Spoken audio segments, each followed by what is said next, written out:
ശാസ്ത്രലേഖകൻ ശ്രീ ദിലീപ് മലയാലപ്പുഴ നമ്മളോടൊപ്പം ടെലിഫോൺ ലൈനിലുണ്ട്. Good morning Dileep. ഒരു പക്ഷേ ചരിത്രത്തിൽ ഇന്നത്തെ ദിവസം രേഖപ്പെടുത്തുക ISRO ഒരുപാട് വിപ്ലവകരമായ കാര്യങ്ങൾ ചെയ്തിട്ടുള്ള ISRO ഇത്രയും സാങ്കേതികമായി ഏറ്റവും പെർഫെക്ഷൻ വേണ്ട, ഏറ്റവും സൂക്ഷ്മത വേണ്ട ഈ ഒരു ദൗത്യം പൂർത്തിയാക്കി എന്നതിൻ്റെ പേരിലായിരിക്കും. ഇപ്പോൾ നമുക്ക് കിട്ടുന്ന വിവരങ്ങൾ, ഏറ്റവും അവസാനം കിട്ടുന്ന വിവരങ്ങൾ അനുസരിച്ച് ഇനി ഒരു 15 മീറ്റർ മാത്രമേ ദൂരമുള്ളൂ. ഏതാണ്ട് എല്ലാ കാര്യങ്ങളും വിചാരിച്ചതുപോലെ നടക്കുന്നു എന്നാണ് മനസ്സിലാക്കുന്നത്. ഞങ്ങളെക്കാൾ കുറച്ചുകൂടെ നന്നായി അറിയാമല്ലോ. ഇതൊരു വിജയത്തിന് തൊട്ടരികിലെത്തിയെന്ന് പറയാറായോ? അടുത്തത് ഇതുണ്ടാക്കുന്ന മാറ്റങ്ങൾ എന്തൊക്കെയായിരിക്കും?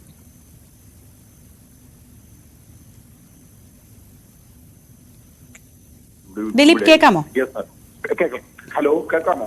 ഹലോ, പറഞ്ഞോളൂ കേൾക്കാം.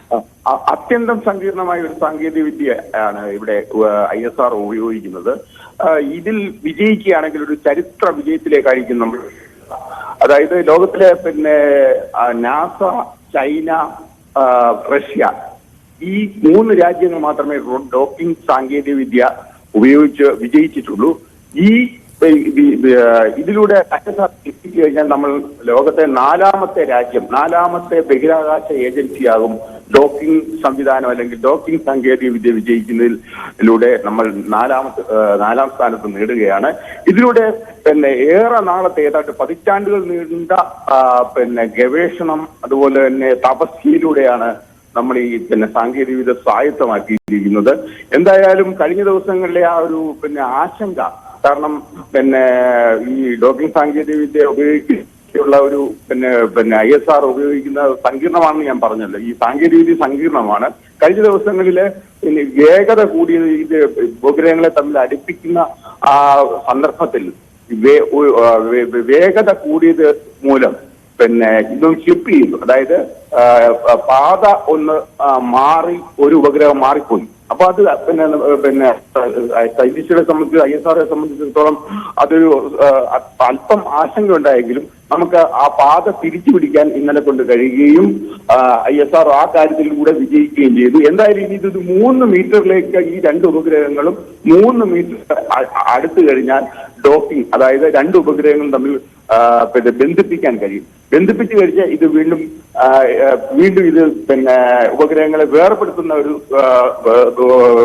സാങ്കേതിക വിദ്യയോട് ഉപയോഗിക്കും. അങ്ങനെയാണെങ്കിൽ ലോകത്ത് ഈ സാങ്കേതിക വിദ്യയിൽ വിജയം നേടുന്ന 4ാമത്തെ രാജ്യമായി ഇന്ത്യ മാറും. 4ാമത്തെ ബഹിരാകാശ ഏജൻസിയായി മാറും. ഭാവി ദൗത്യങ്ങൾ, അതായത് നമ്മളുടെ ബഹിരാകാശത്ത് വെച്ച് ഉപഗ്രഹങ്ങളെ യോജിപ്പിക്കാനും അതുപോലെ തന്നെ അത്തരം സാങ്കേതിക വിദ്യ ഗോളാന്തര യാത്രകൾക്ക് വേണ്ടിയുള്ള വലിയ ഉപഗ്രഹങ്ങൾ വിക്ഷേപിക്കുമ്പോൾ ബഹിരാകാശത്ത് വെച്ച് തന്നെ ഉപഗ്രഹങ്ങളെ യോജിപ്പിക്കാനും അതുപോലെ തന്നെ ഉപഗ്രഹങ്ങളിലെ ഇന്ധനം നിറയ്ക്കുന്ന സാങ്കേതിക വിദ്യയൊക്കെ ഉപയോഗിക്കാൻ വേണ്ടിയുള്ള ഒരു ചെറിയ തുടക്കമാണ്. എന്നാൽ ഇതൊരു വലിയ. ദിലീപ്, ഇപ്പോ 1 മിനിറ്റ് മുൻപ് ISRO എക്സിൽ പറയുന്ന update, a trial attempt to reach up to 15 metre and further to 3 metre is done, moving back space crafts to safe distance. അതായത് ആ 2ാമത്തെ നമ്മളിപ്പോൾ പറഞ്ഞ ഏറ്റവും നിർണായകമായ തിരിച്ച് വിടുന്ന ആ ഘട്ടത്തിലാണുള്ളത്. The docking process will be done after analysing data further. അതായത് ആ 3 മീറ്ററിലേക്ക് കൊണ്ടുവന്നു, ഇപ്പോൾ തിരിച്ച് വിടുന്നതിനുള്ള കാര്യങ്ങളിലേക്ക് പോവുകയാണ്. അതെ, അതൊരു ഉപഗ്രഹങ്ങൾ തമ്മിലുള്ള ഉപഗ്രഹങ്ങൾ കൂടുതൽ അടുത്ത് കഴിഞ്ഞു. അപ്പൊ ഡോക്കിംഗ് ഏതാണ്ട് നടന്നു കഴിഞ്ഞെന്നാണ് നമുക്ക് കിട്ടുന്ന സൂചന. ഡോക്കിംഗ് നടന്നു കഴിഞ്ഞു. ഇനിയും വിടുതൽ ഇത് തമ്മിലുള്ള ഉപഗ്രഹങ്ങൾ തമ്മിൽ വേർപെടുന്ന സാങ്കേതിക വിദ്യയോട് പരീക്ഷിച്ചു കഴിഞ്ഞാൽ നമ്മൾ ഇത് പൂർണ്ണം വിജയത്തിലെത്തിയെന്ന് നമുക്ക് പറയാൻ കഴിയും. എന്തായാലും അത്യന്തം സങ്കീർണമായ ഒരു സാങ്കേതിക വിദ്യയിൽ ISRO വിജയിക്കുന്നു എന്നാണ് നാം ഇതുവരെയുള്ള ബാംഗ്ലൂരിൽ നിന്നും ISRO കേന്ദ്രങ്ങളിൽ നിന്നും നമുക്ക് അറിയാൻ കഴിഞ്ഞിട്ടുള്ളത്. അതെ, ഇത് ട്രയൽ അറ്റംപ്റ്റ് ആയിരുന്നു. അതിനുശേഷം the docking process will be done after analyse data further, അതായത് ഇപ്പോൾ നടത്തിയ ഈ ഒരു ട്രയൽ അറ്റംപ്റ്റ് ഓക്കെ ആണെങ്കിൽ അത് ഒരിക്കൽ കൂടി ആ ഡേറ്റ അനലൈസ് ചെയ്തതിനു ശേഷം ഒരിക്കൽ കൂടി അത് ചെയ്യും. അങ്ങനെയെങ്കിൽ ഇപ്പോൾ നേരത്തെ ദിലീപ് പറഞ്ഞതുപോലെ നമ്മൾ ചരിത്രത്തിലേക്കാണ് നടന്നു കയറുന്നത്. ബഹിരാകാശത്ത് വെച്ച് രണ്ട് ഉപഗ്രഹങ്ങളെ തമ്മിൽ ഡോക്ക് ചെയ്യുന്നതിനുള്ള അതിസങ്കീർണമായ ആ സാങ്കേതിക വിദ്യ സ്വായത്തമാക്കുന്ന ആ സാങ്കേതിക വിദ്യയിൽ വിജയിക്കുന്ന 4ാമത്തെ രാജ്യമായി ഇന്ത്യ മാറും. ദിലീപ്, ഇനി നേരത്തെ ഞാൻ ചോദിച്ചൊരു കാര്യം, ഒരുപക്ഷെ നമ്മളിപ്പോൾ കേൾക്കുന്നതാണ് സുനിത വില്യംസ് ഒക്കെ പോയി അതിനുശേഷം അവർ അവിടെ നേരിടുന്ന ബുദ്ധിമുട്ട്. അങ്ങനെയുള്ള സാഹചര്യങ്ങളിലൊക്കെ ഈ ഡോക്കിംഗ് സാങ്കേതിക വിദ്യ അതുപോലെയുള്ള സമാനമായ സാഹചര്യങ്ങളിലൊക്കെ ഇന്ത്യക്ക് ഉപകാരപ്പെടില്ലേ? എങ്ങനെയൊക്കെ ആയിരിക്കും ഇതിൻ്റെ ഒരു ഭാവിയിൽ ഇത് ഉപയോഗപ്പെടുത്തുക? എങ്ങനെയൊക്കെ ആയിരിക്കും ഇത് മനുഷ്യരാശിക്ക് പ്രയോജനപ്പെടുക? ഈ ബഹിരാകാശത്ത് ഇപ്പോൾ നാസയുടെയും ചൈനയുടെയും 2 ബഹിരാകാശ നിലയങ്ങളാണ് നമ്മുടെ മുകളിൽ 400 കിലോമീറ്റർ മുകളിൽ ഇപ്പോൾ പ്രവർത്തിച്ചുകൊണ്ടിരിക്കുന്നത്. അവിടെ ചൈനയുടെ ബഹിരാകാശ നിലയത്തിൽ 3 പേരും നാസയുടെ അല്ലെങ്കിൽ അമേരിക്കയുടെ നാസയുടെ ബഹിരാകാശ നിലയത്തിൽ 7 പേരുമാണ് ഇപ്പോൾ നിലവിലുള്ളത്.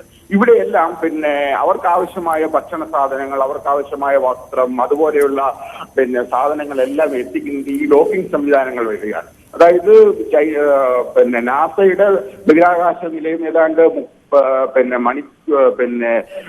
സെക്കൻഡിൽ 36,000 കിലോമീറ്റർ, അല്ല മണിക്കൂറിൽ 36,000 കിലോമീറ്റർ വേഗതയിലാണ് സഞ്ചരിച്ചുകൊണ്ടിരിക്കുന്നത്. ഈ വേഗതയിൽ സഞ്ചരിച്ചുകൊണ്ടിരിക്കുന്ന ഈ ബഹിരാകാശ നിലയത്തിലേക്ക് ഭൂമിയിൽ നിന്ന് എത്തുന്ന പേടകം, സാധനങ്ങളുമായി എത്തുന്ന പേടകത്തെ ബന്ധിപ്പിക്കുക എന്ന് പറയുന്നത് വളരെ സങ്കീർണമായ സാങ്കേതിക വിദ്യയാണ്.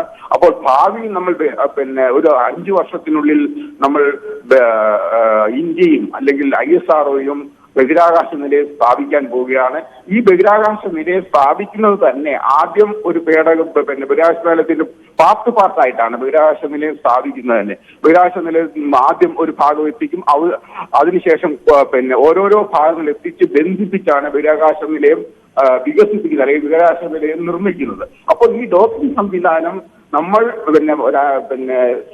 ഡോക്കിംഗ് സാങ്കേതിക വിദ്യ വിജയിച്ചാൽ മാത്രമേ നമ്മുടെ ഭാവി ദൗത്യം, പ്രത്യേകിച്ച് നമ്മളും ബഹിരാകാശ നിലയം സ്ഥാപിക്കാൻ പോവുകയാണ്. ബഹിരാകാശ നിലയം സ്ഥാപിക്കണമെങ്കിൽ ഈ ഡോക്കിംഗ് സംവിധാനം അല്ലെങ്കിൽ ഡോക്കിംഗ് സാങ്കേതിക വിദ്യയിൽ നമ്മൾ വിജയിച്ചേ മതിയാവുകയുള്ളൂ. അതിനുള്ള ഒരു പ്രാഥമിക പരീക്ഷണം എന്ന നിലയിലാണ് ഈ നമ്മൾ ഇപ്പോൾ ഈ ഡോക്കിംഗ് സാങ്കേതിക വിദ്യ പരീക്ഷിച്ചിരിക്കുന്നത്.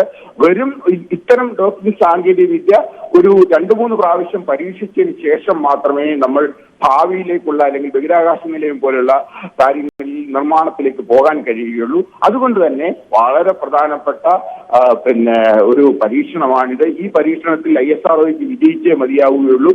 അതുകൊണ്ട് തന്നെ ഏതായാലും കഴിഞ്ഞ 2 ദിവസമായിട്ടുണ്ടായിരുന്ന ആശങ്കകൾ മാറി നമ്മൾ ആ സാങ്കേതിക വിദ്യയിൽ വിജയത്തിലേക്ക് അടുക്കുകയാണ്.